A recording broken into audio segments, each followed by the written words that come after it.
Well, hello and welcome. I am very grateful to be here with you today and share what we are working on and engage with you on this important topic, building public confidence, countering misinformation and disinformation to develop messaging that builds confidence in public health. I'm Dr. Denise Scannell. I'm the Chief Scientist for Health Communication at MITRE, and I'm joined today by my colleague and research partner, Dr. Linda Descens, Principal Scientist in Health Communication.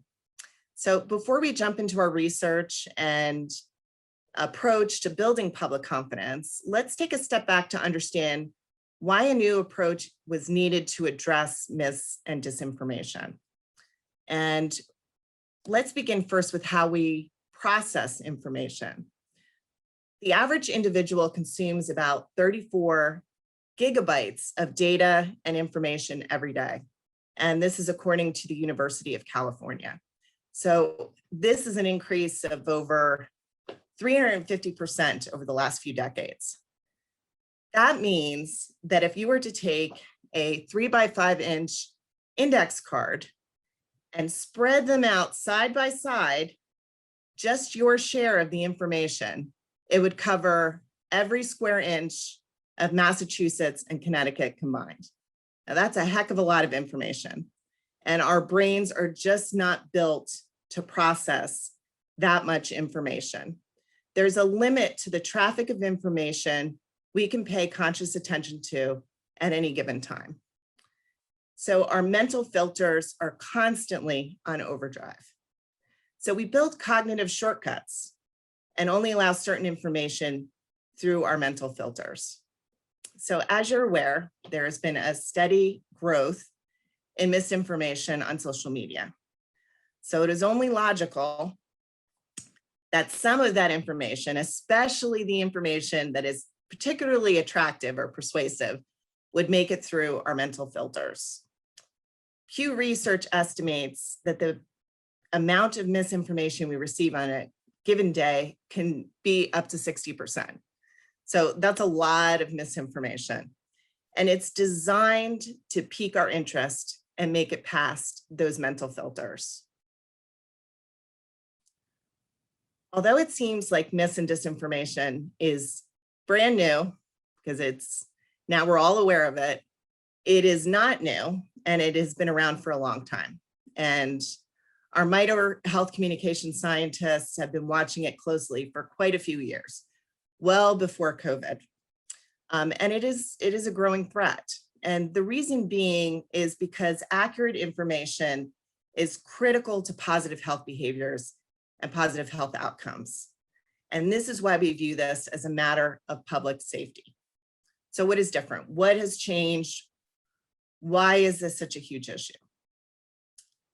So there's been a power shift. People are more responsible for their own health. They don't rely as much on getting information from their medical provider. And information and communities are more accessible through social media. People are able to control what information they see. This goes back to those mental filters. With COVID-19, we really saw this critical public safety issue explode to a whole new level. Enough for the World Health Organization to classify it as an infodemic. And most recently, our Surgeon General called misinformation a major threat to public health. So last year, I and a team of researchers, including Dr. Descens, began a research initiative looking at the persuasive nature of the amplification of mis and disinformation. We focused our energy on COVID-19 vaccines because at the time that was extremely relevant, and it still is. It wasn't enough to just detect it. We wanted to understand the why. We wanted to understand so we could counter with effective messaging and interventions. So using evidence-based theories and practices, we analyzed social media posts to uncover what made posts persuasive and how could we craft counter responses. What would be the most effective? How do you get accurate information past an individual's mental filters? Through this research, we developed the HIPET framework, which is up on the slide here. And this is a response framework. And the framework was developed to identify key steps to gain intelligence. That's that detection piece at the top. Understand the potential challenges and barriers as it relates to people and place. People meaning values, beliefs, social norms, culture, fears, and place, which is the availability of services. Insurance, transportation was a big one, location of services, and really taking those opportunities and barriers to help us apply evidence-based health communication practices as part of a multi-pronged approach to explore what opportunities there were in designing communication campaigns, as well as effective interventions. So our research, we're proud to say, was recently published in the Journal of Health Communication, International Perspective, and then the name of the article is on the bottom of the slide there. We hope that you will check it out.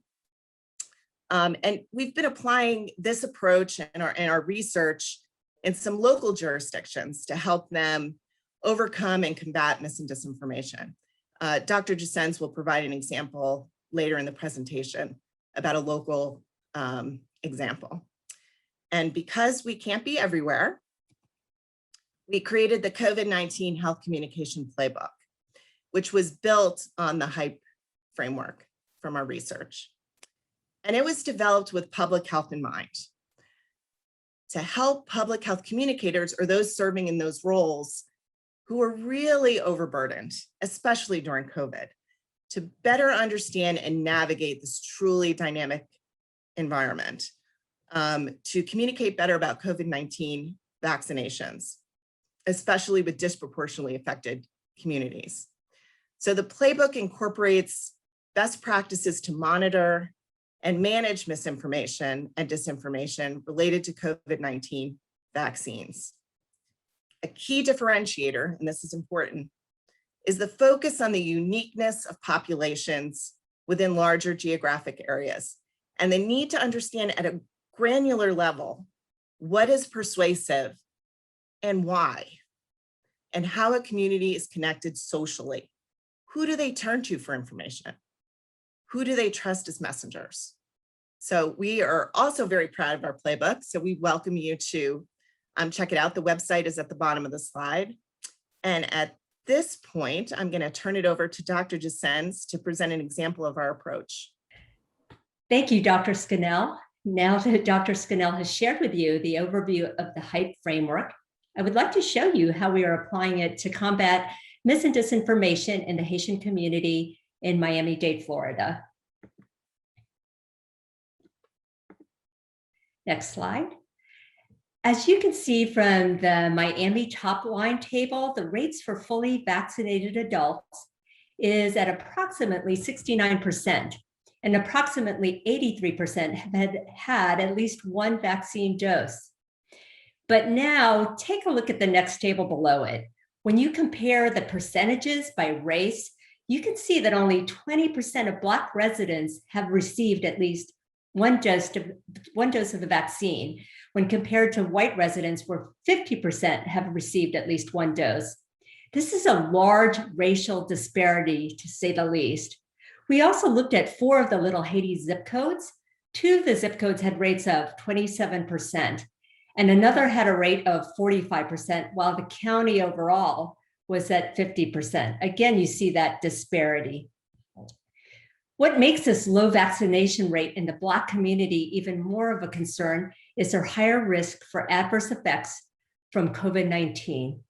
According to the CDC, when comparing ratios between Black or African American persons and white non-Hispanic persons, Black or African American persons are 2.8 times more likely to be hospitalized than white persons, and 2 times more likely to die from COVID-19. That's pretty serious. You see this disparity here in Miami-Dade, but as you and I know, it exists across our country. We create national health campaigns and even try to customize our messages for different races and ethnicities, but every community is different. Black communities are different across the country. Native American tribes are all different. Asian communities are different. These populations that we are trying to reach are unique. We have to be cognizant of that uniqueness when developing our health communication strategies and messaging. We can't be monolithic in our approach. Next slide.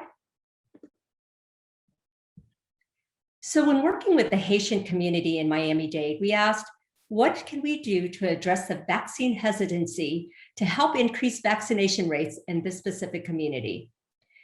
MITRE is tackling this challenge through a partnership with the Florida International University that has a grant for outreach to the Haitian community through local churches. For our approach, we are applying the HIPE framework, as Dr. Scannell mentioned before. The first step in our framework is the detection piece, the detection of online misinformation narratives using two different detection tools. We have the social integrity platform tool, which collects disinformation across all social media platforms. The second tool, which is called Squint, leverages the power of the crowd by recruiting community members from the community to share disinformation that they find online using the Squint app to report it. They just take a picture and send it to us. The next step, analysis, we conduct an analysis of the barrier to persons in place specific to the Haitian community in Miami-Dade County.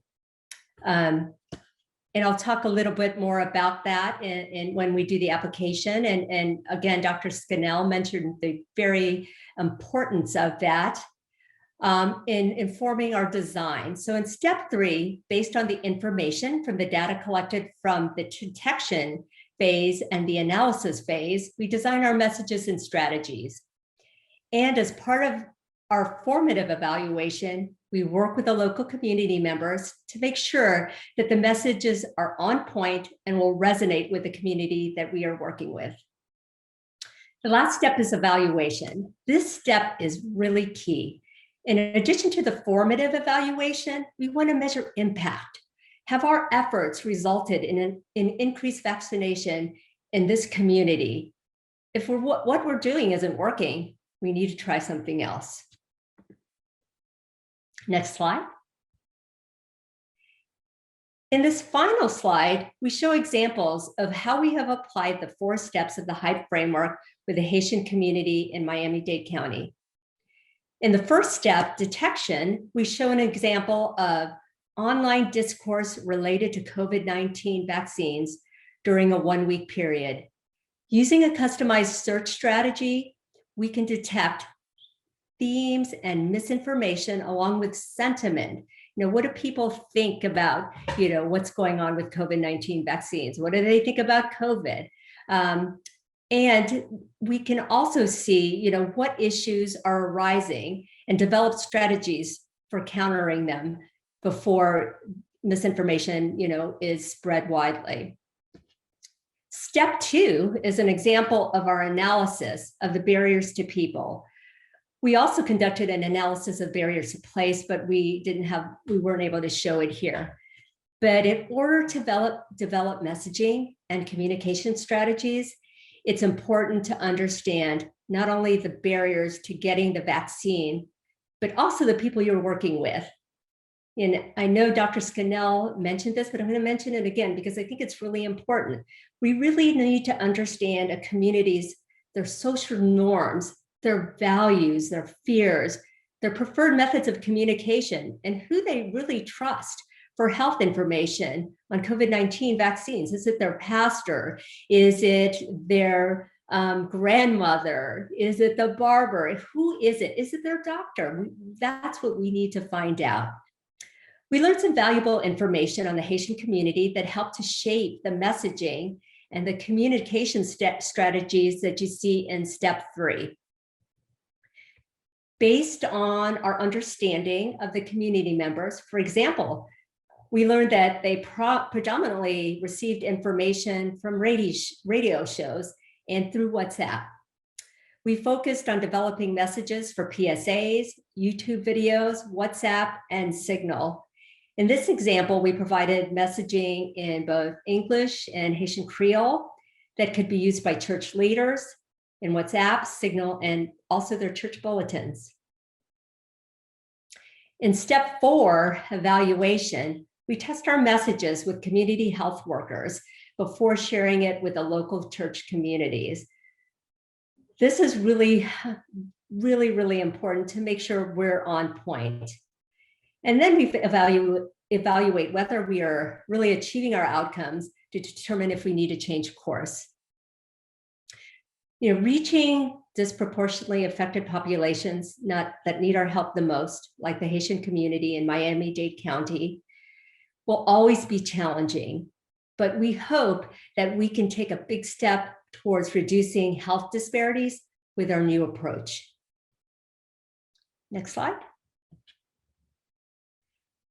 Dr. Scannell and I would like to thank you for joining us today. Please feel free to contact us at our emails listed on this slide.